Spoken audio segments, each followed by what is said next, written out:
Now, we talked about quite a few approaches when it comes to improvising, but how do you actually put them together? Like, how do you follow the underlying chords and still stay, for example, in a Phrygian mode or something like that? Well, here in this video, I've dedicated my time to actually tell you how to go from progressively, so just starting from the small and easy stuff to progressively going to harder stuff.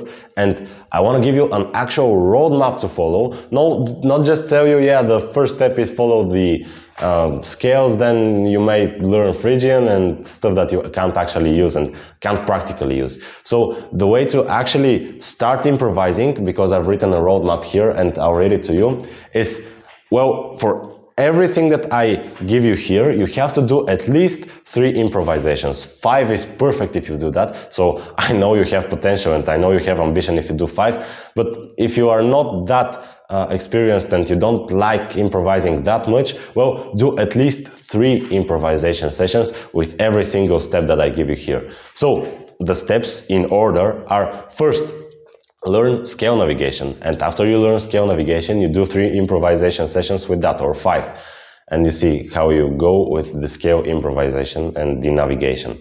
So scale navigation is first, then question and answer phrases, then modes, meaning the other positions of the scales and the feelings they have and the like their shapes and all of that sort of stuff.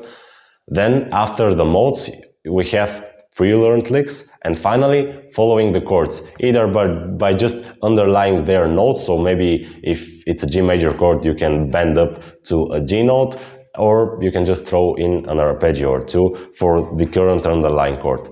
Now, when you are ready with every single thing that you do and from this roadmap, and you have done 3 or 4 improvisation sessions, you have to actually go to the next one. But don't only use your brain power to think of the next thing. So for example, if we go from step number 1, which was what? Scale navigation, then you go to step number 2, which is question and answer phrases. Well, don't only think of the question and answer phrases, like they can't exist separately. Well, they can, but it's not the way to do this if you want to actually become better at improvising. So the way to do it is actually keep in mind the scale navigation. So it should be almost kind of automatic by now, because 3 to 5 improvisation sessions really do make it automatic for you, and you can just start doing some crazy things that you didn't actually think you were capable of. So after the scale navigation becomes automatic, you go to the question and answer phrases, but don't forget to do cool scale navigation stuff. Don't only think of the last notes, think of what you do in between, like in the actual phrases, not just the ways to finish them. So really take your time not to forget the easier stuff, because if they become automatic and you don't need to think about them, perfect, you've done your homework very well. But if they aren't automatic still, well, just try to think about them. Think about the scale navigation while your focus is mainly on the question and answer phrases. Now let's see some actual practical stuff. I'll show you a few licks that you can use whenever you're doing scale navigation, whenever you're going to step number 2, which was question and answer phrases. So I'll give you licks for every single one of these and the taps so that you can use them in your current playing. But you might say, oh, that is cheating. You haven't learned your lesson. Using pre-learned licks is not always cheating, right? It's just the improvising. It comes down to seeing what the other players and the other instruments do and just coming up with ways to sound good with that, right? So the licks that I'm going to give you are again going to be in G major or E minor. And why did I tell you that G major is the same thing as E minor? Well, major is just a key, so the first mode of it is Ionian, like starting from a G on the G major scale is the first mode because it's the first note, right? Well, doing it on the E note, so it's the 6th note of it, the last but one, it's the minor scale. So it has the same notes as G major, but it's just starting on an E note. So you don't really need to think of them as 2 separate things. Yeah, you might think of them as 2 separate things because of the different root notes, like one is G, one is E, but you don't really need to think of them as different scales. They're just versions of one another.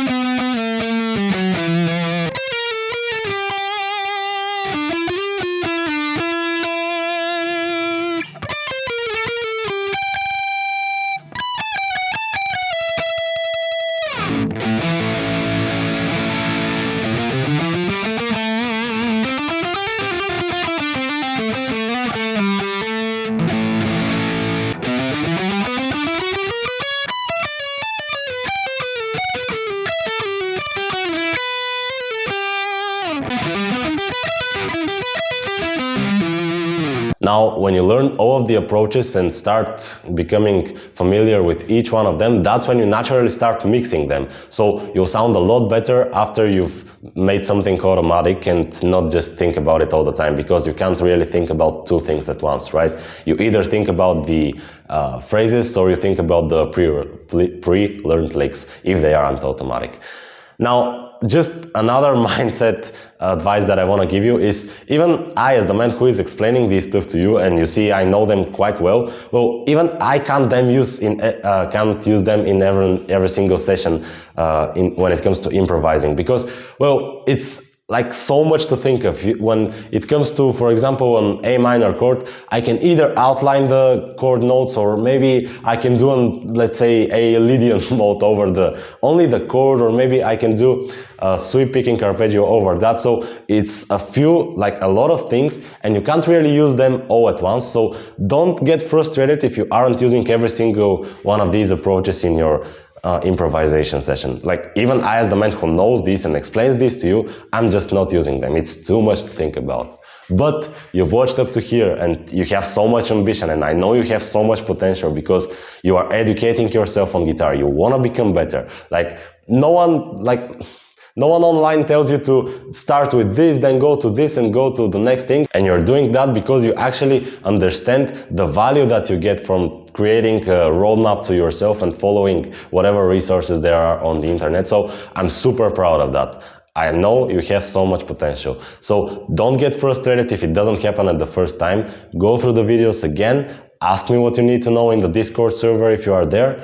But if not, just keep improvising, Google what you need to know, maybe comment on the videos, and I'll try to explain everything again for you. So go and practice.